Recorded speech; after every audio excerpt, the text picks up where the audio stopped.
Hello दोस्तों, नमस्कार। एक बार फिर स्वागत है अपने परिवार इजी टू सक्सेस में।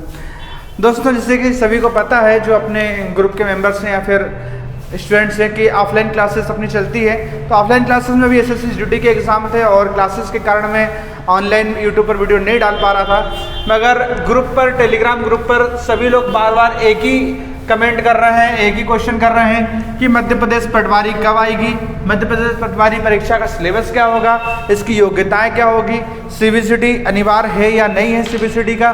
तो ये सारे प्रश्नों के आंसर आज अपन इस वीडियो के माध्यम से क्लियर करने वाले हैं। पटवारी परीक्षा 2022 की संपूर्ण जानकारी मैं आपको एक ही वीडियो में देने वाला हूं।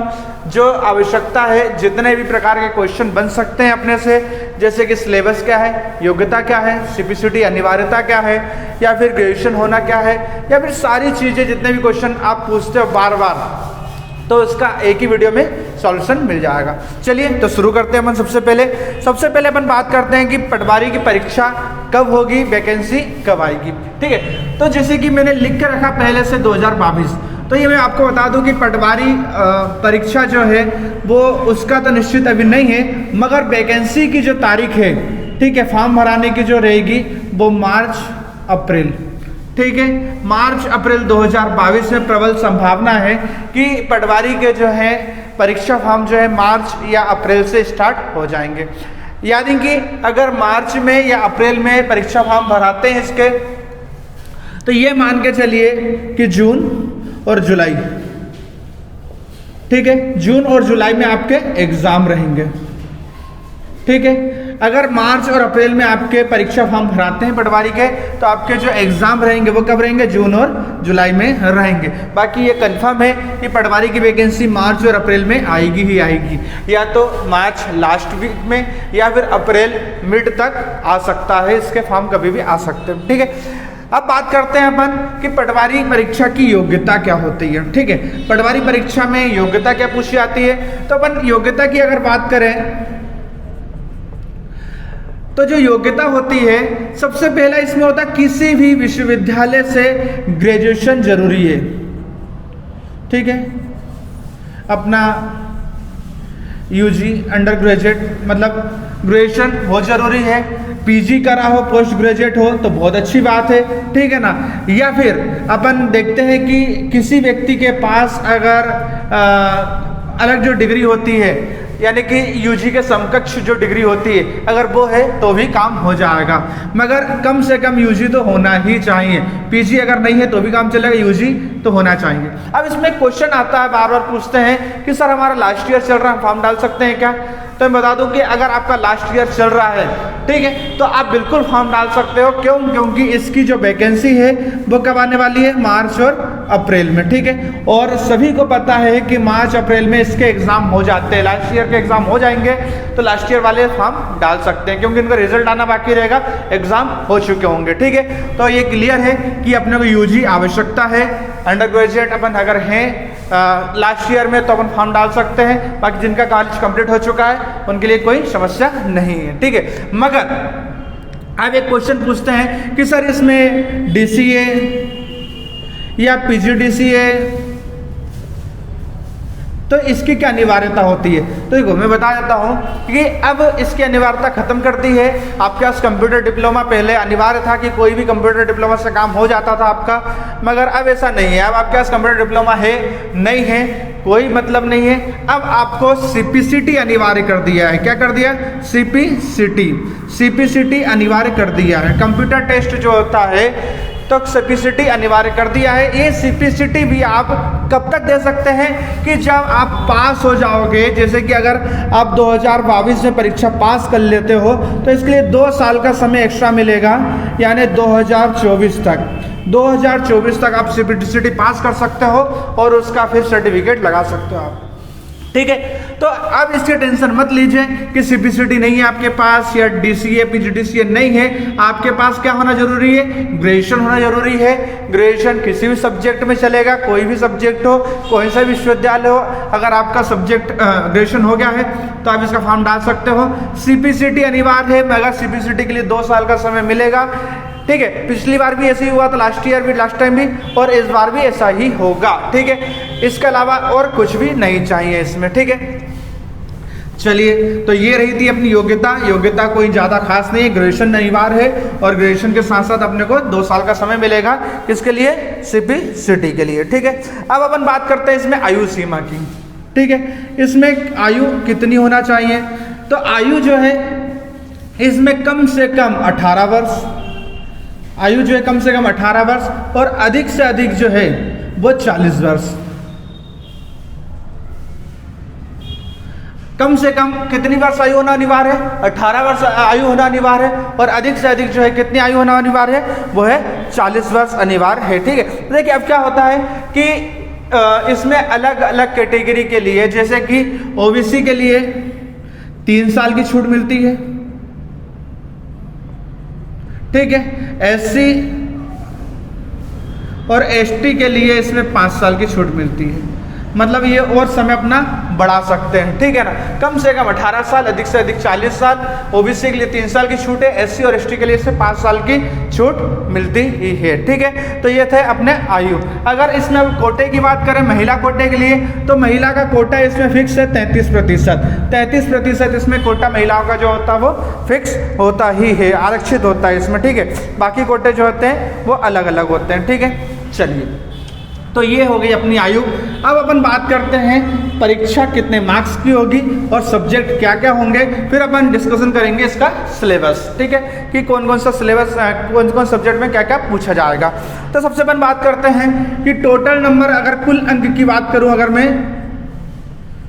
तो कुल अंक रहेंगे इसके 100। ठीक है, समय रहेगा इसका,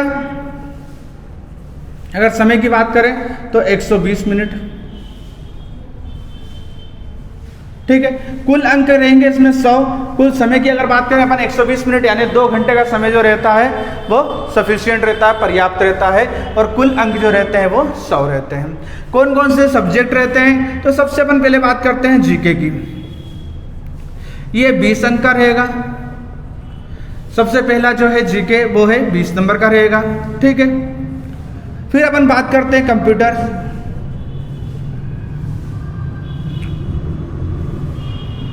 तो ये भी 20 नंबर का रहेगा। फिर अगर अपन बात करें पंचायती राज व्यवस्था,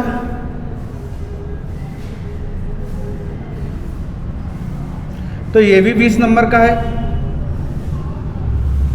अगर मैं बात करूं हिंदी की, तो ये 20 नंबर,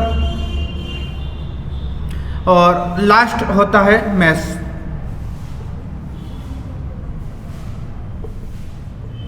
और ये होता है 20 अंक।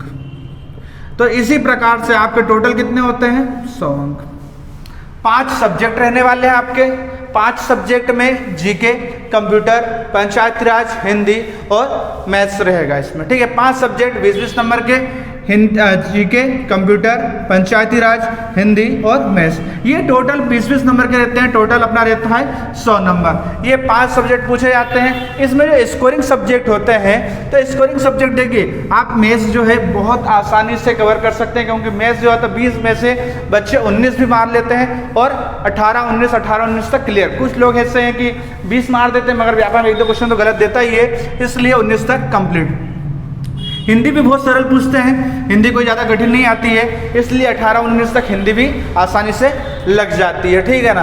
फिर बात करते हैं अपन पंचायती राज व्यवस्था की। अगर पंचायती राज व्यवस्था के आपने बहुत अच्छे नोट्स या पुस्तकें पढ़ी है आपने, तो ये गारंटी लेता हूँ कि आपके 16-17 मार्क्स से पंचायती राज व्यवस्था में आ जाते हैं, मगर इसको समझ के पढ़ना बहुत ज़रूरी है। अगर आपने समझ के बहुत ज़्यादा डिस्क्रिप्टिव रूप में पढ़ा है, अगर आपने डिस्क्रिप्टिव के साथ साथ वस्तुनिष्ठ प्रश्न भी पढ़ा है, ठीक है, तो आप 16-17 क्वेश्चन इसके मार सकते हो। कंप्यूटर में ऐसा मानता हूं मैं कि 15 अंक तक आराम से आ जाते हैं अगर व्यक्ति पढ़ता है तो, और जीके भी 15 अंक तक आ जाते हैं। इस प्रकार से एक नॉर्मल व्यक्ति जो है, जो अच्छे से समझ के पढ़ाई करता है, वो लगभग ये मान के चलिए कि 85 से 88 नंबर आराम से ले आता है। ठीक है, इतने नंबर आराम से ले आता है। मगर अगर कोई व्यक्ति वस्तुनिष्ठ प्रश्न पे ही डिपेंड रहता है, सिर्फ वस्तुनिष्ठ प्रश्न पढ़ के ही एग्जाम देने जाने की सोचता है, तो भूल जाइए कितने नंबर आएंगे। फिर उस व्यक्ति का नंबर कितने आते हैं 65 to 75, और यकीन मानिए कितने में सिलेक्शन नहीं होता। ठीक है, या तो मेरिट रुक जाएगी आपकी, या फिर XYZ जो भी कारण रहे हो। ठीक है, तो ये थे अपने कुल अंक, कुल समय और सब्जेक्ट। अब अपन बात करते हैं सिलेबस की हिंदी में क्या पूछेगा, जीके में क्या पूछता है, कंप्यूटर में, पंचायत राज व्यवस्था, मैथ्स में क्या क्या पूछेगा। ठीक है, तो चलिए अपन उसकी शुरुआत करते हैं। देखिए, अगर अपन बात करते हैं पटवारी में सबसे पहले हिंदी की।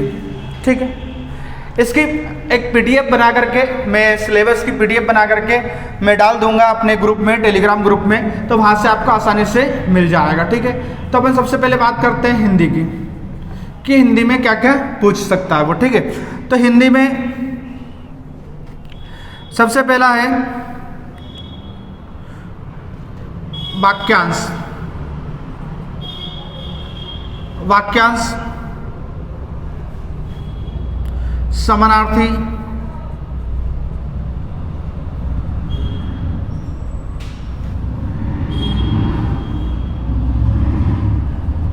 शब्द निर्माण,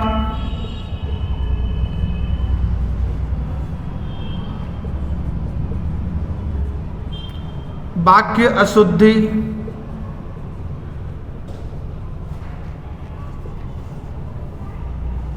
विलोम शब्द,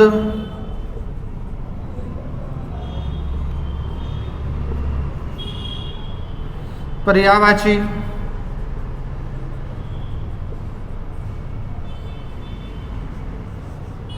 मुहावरे लोकोक्ति,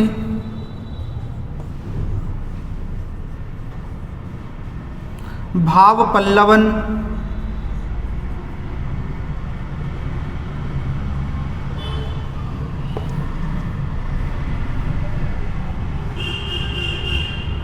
संज्ञा,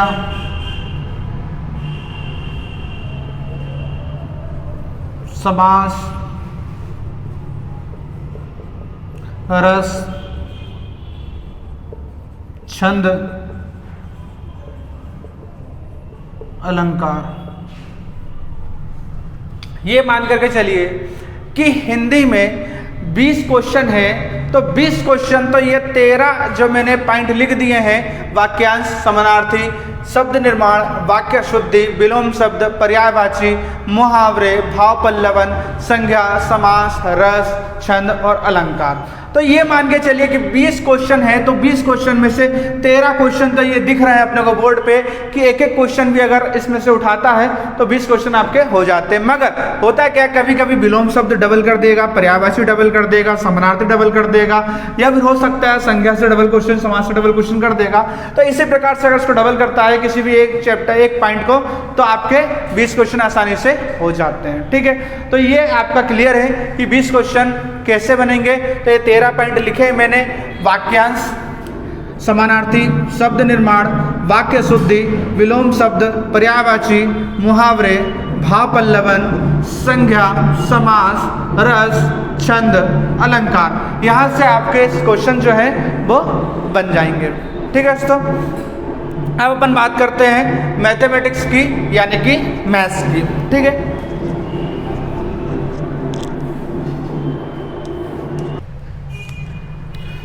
तो हिंदी में जो सारे मैंने पॉइंट लिख दिए प्रमुख, आप इनका स्क्रीनशॉट ले सकते हैं और अपने पास रख लीजिए। मैं इसको डिलीट कर देता हूँ, मिटा देता हूँ। ठीक है, चलिए हिंदी के बाद अपन बात करते हैं अगला सब्जेक्ट अपना जो होता है मैथ्स कि मैथ्स में यानी कि गणित में कौन कौन से प्रमुख चैप्टर रहेंगे जिसमें अपने को पढ़ना है। तो गणित में अगर सबसे पहले अपन बात करें तो प्रमुख सबसे पहले जो होता है वो होता है सरलीकरण।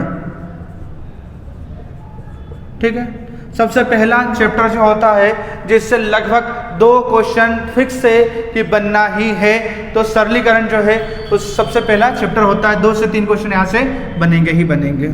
सरलीकरण के बाद अपन बात करें तो दशमलव की, दशमलव या अंश बोल सकते हैं इसको, अंश और दशमलव, यहाँ से भी एक क्वेश्चन बनता है। ठीक है, इसी में भिन्न से संबंधित क्वेश्चन भी आ सकते हैं, भिन्न का जो क्वेश्चन होता है वो। ठीक है, फिर अपन बात करें तो वो होता है प्रतिशत। प्रतिशत से भी एक दो क्वेश्चन जो होते हैं मैथ्स में इंपॉर्टेंट रोल निभाता है प्रतिशत, कि मैथ्स में एक या दो क्वेश्चन जो है प्रतिशत से आता ही है। ठीक है, प्रतिशत के बाद अगर अपन अगला चैप्टर उठाते हैं तो होता है लाभ और हानि। लाभ हानि, लाभ हानि एक ऐसा चैप्टर है कि लाभ हानि प्रतिशत और सरलीकरण के बिना तो कोई एग्जाम होता ही नहीं है। मेरा ऐसा मानना है कि कोई भी एग्जाम हो रहा है जिसमें मैथ्स है तो प्रतिशत, लाभ हानि और सरलीकरण है। फिर अपन थोड़ी सी प्रायिकता रख सकते हैं कि जैसे कि एक होता है साधारण ब्याज, ठीक है, या फिर अपन अगला बोल सकते हैं चक्रवृद्धि ब्याज,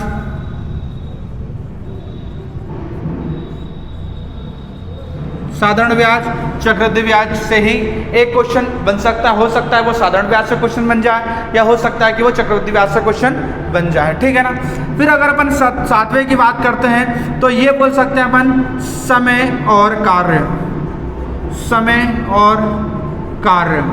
ठीक है, समय कार्य जो है वो एक महत्वपूर्ण चैप्टर है गणित में, कि इसमें से ये अधिकतर प्रायिकता रहती है, प्रोबेबिलिटी रहती है कि समय और कार्य से भी एक क्वेश्चन आ सकता है, आता ही है, या भी ऐसे बोल सकते हैं अपन। ठीक है, अगर उसके बाद अपन बात करें तो 8वें नंबर पर अपन देख सकते हैं एक सब्जेक्ट चैप्टर और है अपने पास, जिसको अपन नाम देते हैं मिश्रण।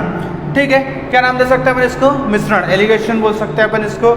एक मिश्रण जो है एक चैप्टर अपने आप में ऐसा है कि जिसमें से क्वेश्चन बनने की संभावना रहती है। ठीक है, उसके बाद अपन बात करते हैं एक और चैप्टर की, जिसको अपन औसत बोल सकते हैं।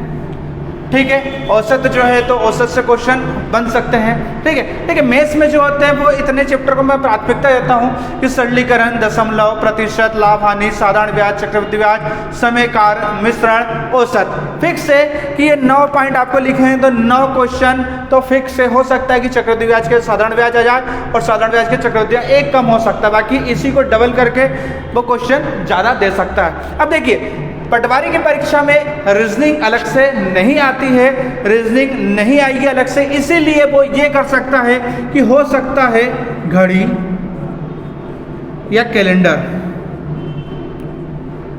घड़ी या कैलेंडर संबंधित क्वेश्चन जो है वो गणित में दे सकता है, क्योंकि घड़ी और कैलेंडर जो है वो गणित और रीजनिंग दोनों में आता है। या फिर ये मान लीजिए कि इसमें अगर एक और मैं जोड़ दूं तो प्रायिकता। प्रायिकता भी एक ऐसा चैप्टर है कि जो कि मैथ्स और रीजनिंग दोनों में कवर करता है। तो ये 11 महत्वपूर्ण चैप्टर मैंने लिखवा दिए हैं आपको गणित के, कि ये 11 चैप्टर से गणित में बाहर नहीं जाएगा। अगर वो कर लेते हैं तो ये मानिए कि अपना गणित जो है कवर हो जाएगा। ठीक है दोस्तों, एक बार फिर रिवीजन करेंगे अपन, इसका रिपीट करता हूँ मैं। तो सबसे पहले अपना सरलीकरण होता है दशमलव, प्रतिशत, लाभ हानि, साधारण ब्याज, चक्रवृद्धि ब्याज, समय और कार्य, मिश्रण, औसत, घड़ी, कैलेंडर और प्रायिकता। ये 10 चैप्टर लिखवाए हैं, 10 चैप्टर से बाहर इसमें नहीं जाएगा वो। ठीक है, व्यापम इससे बाहर नहीं जाता, इसका स्क्रीनशॉट ले लीजिए आप। और अपन फिर अगला चैप्टर, अगला सब्जेक्ट देखते हैं। ठीक है, तो अब अपना हिंदी हो चुका है और गणित हो चुका है। ठीक है, अब अपन बात करते हैं कंप्यूटर की। कंप्यूटर के प्रमुख चैप्टर कौन से हैं जहाँ से क्वेश्चन बना सकता है व्यापम, तो अपन कंप्यूटर को देखते हैं। ठीक है,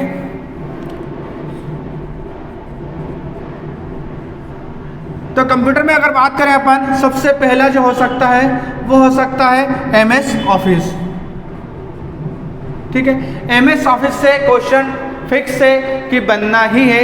ऐसा कोई एग्जाम नहीं देखा मैंने जिसमें कंप्यूटर सब्जेक्ट आया हो और MS ऑफिस से क्वेश्चन नहीं बना हो। ठीक है, तो MS ऑफिस तो पूछेगा ही पूछेगा, चाहे वो 2007 पूछे, 2008 पूछे, 2006 पूछे। ठीक है, MS ऑफिस, MS वर्ड,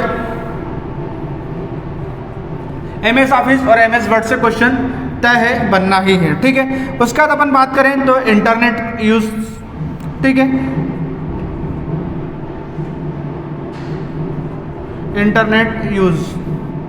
ठीक है, एक चैप्टर अपने आप में है कि इंटरनेट के उपयोग क्या क्या हो सकते हैं। और इसमें क्वेश्चन बन सकते हैं, ठीक है ना। उसके बाद अपन बात करेंगे विंडोज़ की। विंडोज़ अपने आप में एक चैप्टर है जहाँ से क्वेश्चन बनते हैं, ठीक है। देखिए अब MS ऑफिस लिखवा दिया मैंने, MS वर्ड लिखवा दिया, तो MS से जो संबंधित जो है अपने वो चैप्टर वो आपको पढ़ना है। अब मैं अलग अलग नहीं लिखवाऊंगा कि MS Word, MS Office, MS Excel, MS PowerPoint, ठीक है, ये अपने को पढ़ना ही है क्योंकि MS से संबंधित एक क्वेश्चन या दो क्वेश्चन बनना तय है। तो MS Office, MS Word, MS Excel, MS PowerPoint, ये सारे अपने को कवर करना है, ठीक है। मैं उसको बार बार अलग अलग नहीं लिख रहा हूँ, ठीक है। चलिए अगर अपन बात करें उसके बाद तो अपना PC सॉफ्टवेयर हो सकता है, PC सॉफ्टवेयर है SOFTWARE, ठीक है। PC सॉफ्टवेयर एंड हार्डवेयर का हो सकता है, इसमें पावर पॉइंट में आपको बता चुका हूँ, ठीक है। फिर एक होता है AI super computer, super computers, AI super computer, और एक और अगर मैं जोड़ देता हूं इसमें तो वो होता है न्यू टेक्नोलॉजी,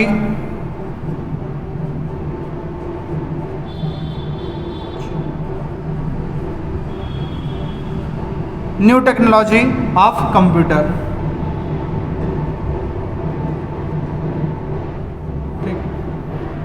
देखिए ये 7 चैप्टर मैंने लिखवा दिए आपको कि कंप्यूटर से अगर कोई क्वेश्चन बनता है तो ये मान के चलिए 14 से 15 क्वेश्चन इन्हीं को डबल करके बनाएगा।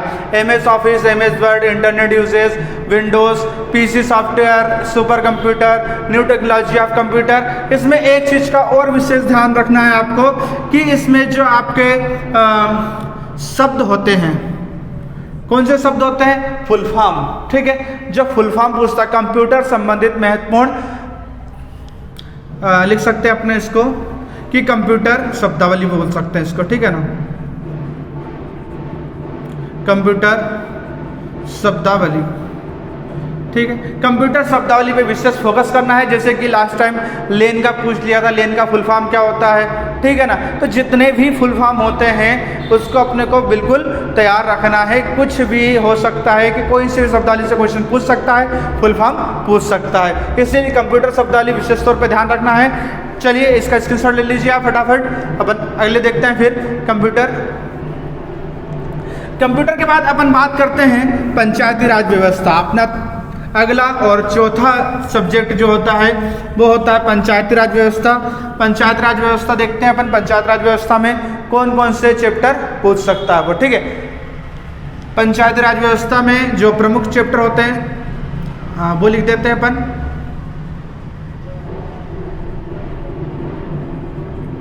पंचायती राज व्यवस्था के अगर प्रमुख चैप्टर अगर अपन लिखते हैं तो सबसे पहले अपन बात करते हैं पंचायती राज गठन, पंचायती राज का गठन, ठीक है। दूसरा होता है पंचायती राज नगर प्रशासन,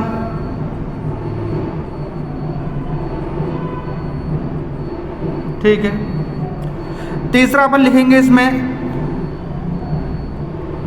73वें संविधान संशोधन,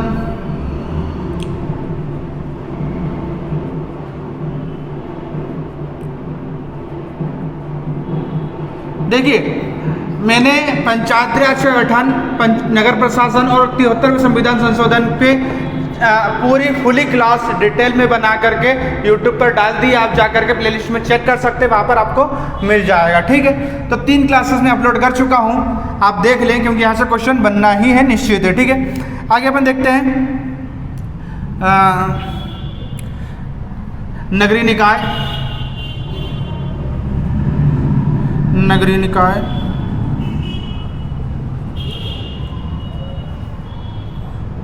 ग्राम न्यायालय,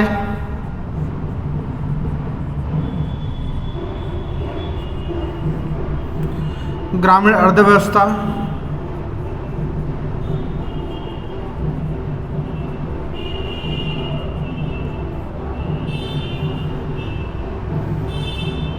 कृषि अनुसंधान,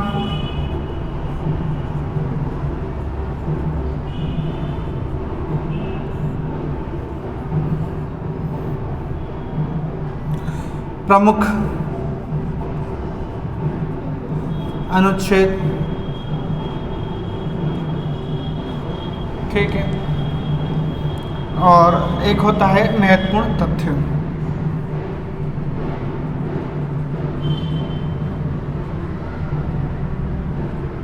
ठीक है, देखिए पंचायती राज व्यवस्था में अगर जो प्रमुख चैप्टर की अपन बात करें तो प्रमुख चैप्टर कौन कौन से हो सकते हैं अपने पास, तो पंचायती राज का गठन, नगर प्रशासन, 73वें संविधान संशोधन, नगरीय निकाय, ग्राम न्यायालय, ग्रामीण अर्थव्यवस्था, कृषि अनुसंधान, प्रमुख अनुच्छेद जो होते हैं नगर पंचायत संबंधित जो होते हैं वो, और महत्वपूर्ण तथ्य।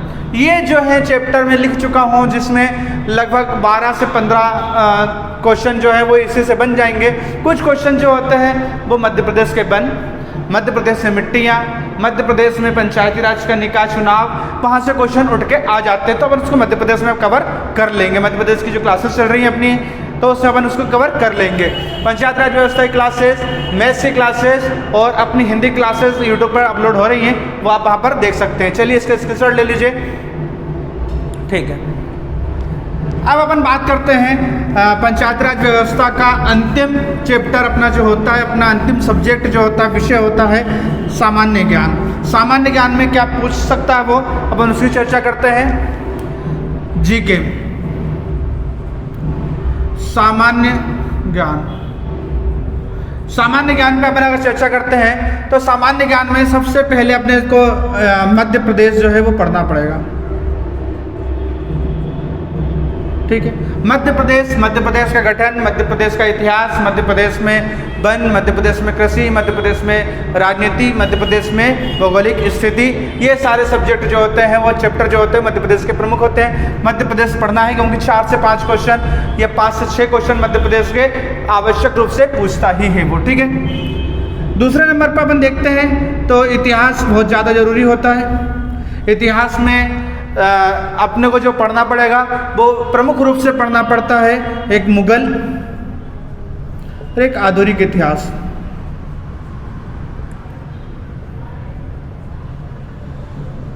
ठीक, ये प्रमुख रूप से इतिहास में अगर क्वेश्चन बन सकता पटवारी में तो 2 हैं, एक मुगल से और एक आधुनिक इतिहास से बिल्कुल प्रबल संभावना रहती है कि यहाँ से क्वेश्चन बनेगा ही बनेगा, ठीक है।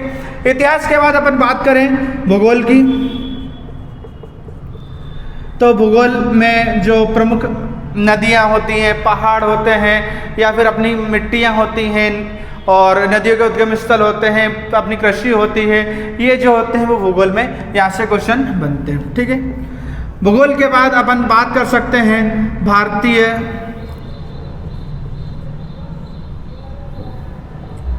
संस्कृति या विश्व संस्कृति। भारतीय संस्कृति और विश्व संस्कृति में जो होते हैं वो क्वेश्चन यहाँ से बन जाते हैं कि भारतीय संस्कृति विश्व संस्कृति से प्रमुख क्वेश्चन होते हैं। फिर अपन बात करते हैं अर्थशास्त्र। अर्थशास्त्र अपने आप में एक अच्छा चैप्टर है, 1-2 क्वेश्चन हो सकता है कि यहाँ से हो सकते हैं कि वह पूछ ले, ठीक है। और विज्ञान में रसायन विज्ञान, भौतिक विज्ञान और जीव विज्ञान, ये 3 जो होते हैं यहाँ से क्वेश्चन बनना है। तथ्य है तो सामान्य ज्ञान में अपने को ज़्यादा नहीं देखना है, एक मध्य प्रदेश, इतिहास, भूगोल, भारतीय संस्कृति, अर्थशास्त्र, विज्ञान और एक और अगर अपन कवर कर लेते हैं तो करंट अफेयर्स।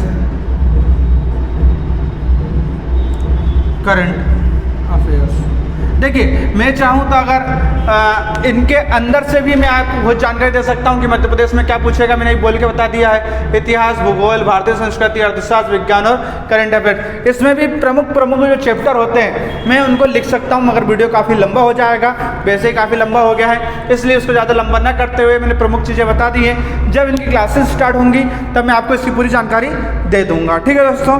तो आज के लिए इतना ही काफ़ी है। 2022 पटवारी में जितने प्रकार के क्वेश्चन बनते हैं या फिर जितने आपके मन में डाउट रहते हैं वो सारे क्लियर हो गए होंगे आई होप। अगर आप वीडियो पर नए हैं, चैनल पर नए हैं तो चैनल को सब्सक्राइब करें, वीडियो को लाइक और शेयर जरूर करें। जय हिंद, जय भारत।